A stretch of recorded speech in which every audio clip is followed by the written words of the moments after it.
Hello guys, welcome back again to my new video. यो चाहिँ मैले धेरै पछि एउटा भिडियो बनाएको छु। या तपाईँहरूले हेरेर लास्टसम्म मलाई कमेन्टहरू गर्नु होला है त के कस्तो लाग्छ भिडियो।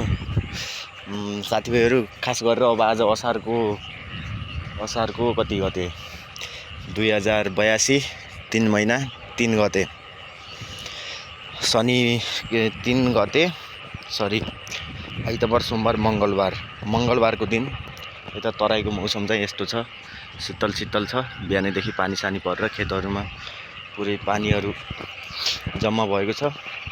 अब यहाँ चाहिँ आजभोलिमा रोपाइँहरू हुने कामहरू चालु हुन्छन्।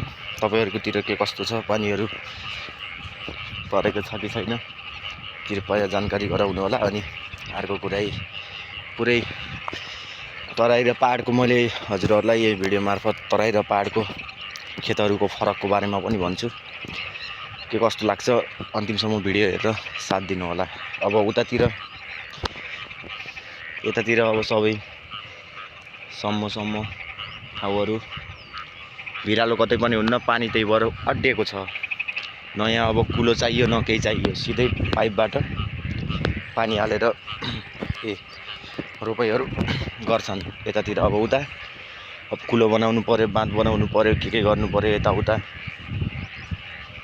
धेरै समय लाग्छ। अब यता चाहिँ बिउ लिएर आयो, अब रोप्छन्।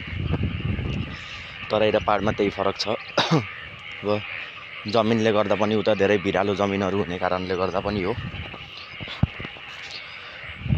साथीभाइहरू, अब अरू चाहिँ मैले आफ्नै खेतको भिडियोहरू छिटोभन्दा छिटो बनाउने छु। मेरो युट्युब च्यानललाई सब्सक्राइब गरिदिएर कमेन्ट गरेर माया गर्नु होला साथीभाइहरू भन्दै अब चाहिँ म एकचोटि तपाईँहरूलाई पुरै यहाँको खेतहरू देखाउँछु। अनि त्यसपछि म बिहानैदेखि पानी परेर पुरै पानी जम्मा भएको छ।